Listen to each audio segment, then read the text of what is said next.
everyone, it's Leah and welcome back to my channel. SSLC Physics third lesson Electromagnetic Induction എന്ന chapter ആണ് നമ്മളിപ്പോ പഠിച്ചുകൊണ്ടിരിക്കുന്നത്. ഇത് 7th പാർട്ടാണ്. ആദ്യത്തെ 6 പാർട്ട് കണ്ടിട്ടില്ലാത്തവര് അത് കണ്ടിട്ട് ഈ പാർട്ട് കാണാനായിട്ട് ശ്രമിക്കാം. അതിന്റെ ലിങ്ക് ഞാൻ മുകളിൽ കാർട്ടിലും താഴെ ഡിസ്ക്രിപ്ഷൻ ബോക്സിലും കൊടുത്തേക്കാം. നിങ്ങൾക്ക് കയറി കാണാവുന്നതാണ്. ഈ ഇലക്ട്രോമാഗ്നറ്റിക് ഇൻഡക്ഷൻ എന്ന് പറയുന്ന ചാപ്റ്റർ ഇച്ചിരി വലിയൊരു ചാപ്റ്റർ ആണ്. അതുകൊണ്ട് തന്നെ പാർട്ട് ബൈ പാർട്ട് ആയിട്ടാണ് നമ്മൾ പഠിക്കുന്നത്. ചെറിയ ചെറിയ പോർഷൻസ് വെച്ച് നമുക്കിത് പെട്ടെന്ന് തന്നെ എളുപ്പത്തിൽ പഠിച്ചെടുക്കാം. അപ്പൊ നമുക്ക് ഇന്നത്തെ പാർട്ടിലേക്ക് വേഗം തന്നെ പോവാം. കഴിഞ്ഞ പാർട്ടില് സ്റ്റെപ്പ് അപ്പ് ട്രാൻസ്ഫോമറിന്റെയും സ്റ്റെപ്പ് ഡൗൺ ട്രാൻസ്ഫോമറിന്റെയും കമ്പാരിസൺ ആയിരുന്നു നമ്മൾ പഠിച്ചത്. അതുപോലെ തന്നെ കുറച്ച് ഇക്വേഷൻസ് പഠിച്ചു. ആ ഇക്വേഷൻസ് വെച്ചുള്ള പ്രോബ്ലംസും നമ്മൾ ചെയ്തായിരുന്നു. ഇന്ന് നമ്മൾ പുതിയൊരു ഭാഗത്തേക്കാണ് കടക്കാനായിട്ട് പോകുന്നത്. In this part, we are going to discuss about self-induction and an instrument which work on the principle of this self-induction named inductor. ഈ self-induction യൂസ് ചെയ്ത് വർക്ക് ചെയ്യുന്ന ഇൻഡക്ടർ എന്ന ഇൻസ്ട്രുമെന്റിനെ പറ്റി നമ്മൾ ഇന്നത്തെ ഈ പാർട്ടിൽ പഠിക്കും. അതോടൊപ്പം തന്നെ മൂവിംഗ് കോയിൽ മൈക്രോഫോണിന്റെ വർക്കിംഗ് പ്രിൻസിപ്പിൾ എന്താണെന്ന് നമ്മൾ ഇന്ന് പഠിക്കും. അപ്പൊ നമുക്ക് വേഗം തന്നെ ക്ലാസ് സ്റ്റാർട്ട് ചെയ്യാം. So what is self-induction? The change in magnetic flux due to the flow of an AC in a solenoid will generate a back EMF in the same solenoid in a direction opposite to that applied to it. This phenomena is known as self-induction. സോളിനോയിഡിൽ കൂടെ AC കടത്തിവിടുന്നത് മൂലം magnetic ഫ്ലക്സിന് ആ കണ്ടക്ടറിലെ magnetic ഫ്ലക്സിന് ഒരു change ഉണ്ടാവുന്നു. ഇതിന്റെ ഫലമായിട്ട് ഒരു back EMF അവിടെ ഉണ്ടാവുന്നു. ഈ ബാക്ക് EMF നമ്മുടെ കറണ്ട് ഫ്ലോ ചെയ്യുന്ന ഡയറക്ഷന് ജസ്റ്റ് ഓപ്പോസിറ്റ് ഡയറക്ഷനിലേക്കായിരിക്കും ഫ്ലോ ചെയ്യുന്നത്. അതുകൊണ്ട് തന്നെ കറണ്ടിനെ ലോസ് ആക്കാതെ നമുക്ക് സേവ് ചെയ്യാനായിട്ട് സാധിക്കുന്നു. So what is self induction? A magnetic flux is formed in the solenoid where AC current passes and back EMF is generated. This back EMF moves the side opposite to the flow of current. This phenomena is known as self-induction. അപ്പൊ എന്താണ് self induction എന്ന് നിങ്ങൾക്ക് മനസ്സിലായി. ഇനി ഈ self induction use ചെയ്ത് work ചെയ്യുന്ന ഒരു ഇൻസ്ട്രുമെന്റ് ആണ് ഇൻഡക്ടർ എന്ന് പറയുന്നത്. What is inductor? Inductors are coil used to oppose the changes in electric current in a circuit. They are used to reduce current in a circuit to the desired value without loss of power. Inductors എന്ന് പറയുന്നത് കോയിലാണ്. ഇത് എന്തിനാണ് use ചെയ്യുന്നത്? To oppose the changes in the electric current in a സർക്യൂട്ടിൽ. ചില സമയത്ത് നമ്മുടെ സർക്യൂട്ടിൽ കൂടെ കറണ്ടിന്റെ ഓവർഫ്ലോ ഉണ്ടാവും, ഓവർലോഡിംഗ് ഒക്കെ ഉണ്ടാവും.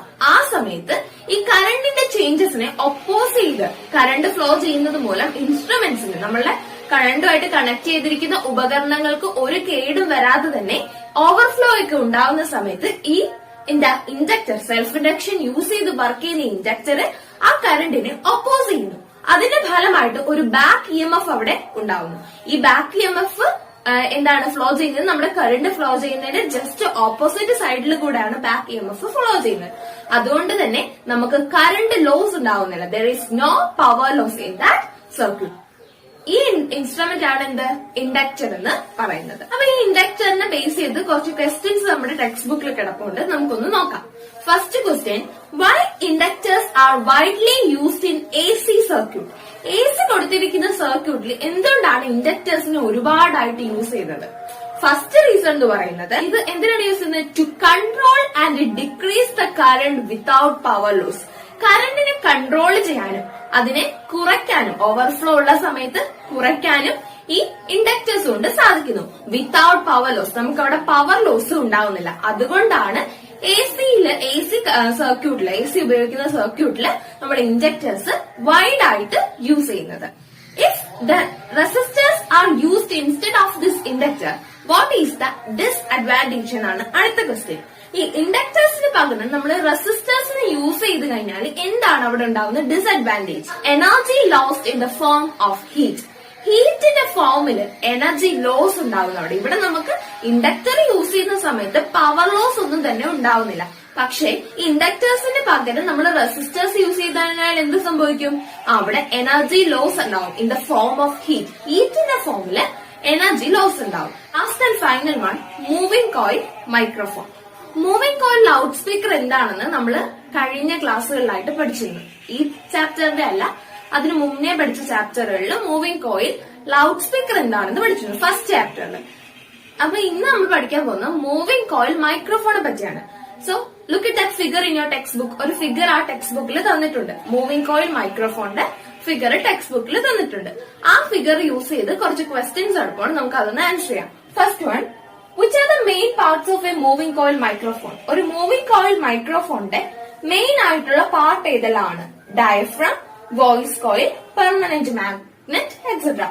Which is the moving part in it? അതില് മൂവ്മെന്റ് ഉണ്ടാവുന്ന part ഏതെല്ലാമാണ്?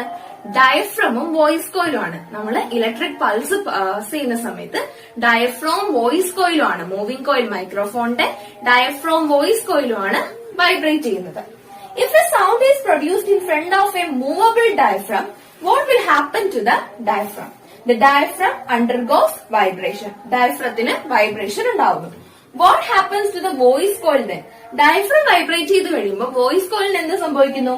Voice coil also vibrates with the diaphragm. Diaphragmത്തോടൊപ്പം തന്നെ voice coil vibrate ചെയ്യുന്നു. What will be the result? എന്താണ് അതിന്റെ റിസൾട്ട് ആയിട്ട് സംഭവിക്കുക? The EMF is induced in the voice coil and sound is produced. EMF generate ചെയ്യുന്നു, അതിന്റെ ഫലമായിട്ട് sound produce ചെയ്യുന്നു. The working of moving coil microphone. ഇനി മൂവിംഗ് കോയിൽ മൈക്രോഫോൺ എങ്ങനെയാണ് വർക്ക് ചെയ്യുന്നത് നമുക്ക് നോക്കാം. അത് നിങ്ങളുടെ ടെക്സ്റ്റ് ബുക്കിലെ പേജ് നമ്പർ 61 ഒരു ബോക്സിൽ കിടപ്പുണ്ട്. എല്ലാവരും ഒന്ന് ശ്രദ്ധിക്കാം. The voice coil is situated in a magnetic field. Voice coil എവിടെയാണ് ഇരിക്കുന്നത്?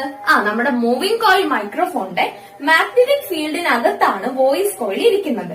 അപ്പൊ which is the part of the moving coil microphone that's situated inside a magnetic field? Voice coil. The diaphragm connected to the voice coil vibrates in accordance with the sound waves falling on it. നമ്മുടെ voice കോയിലുമായിട്ട് connect ചെയ്തിരിക്കുന്ന diaphragm vibrate ചെയ്യും. Sound pass ചെയ്യുന്ന സമയത്ത് നമ്മുടെ voice കോയിലുമായിട്ട് connect ചെയ്തിരിക്കുന്ന diaphragm first vibrate ചെയ്യും.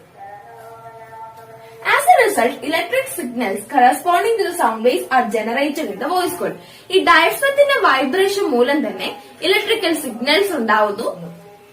In the microphone, mechanical energy is converted into electrical energy. അതൊരു important one ആണ്.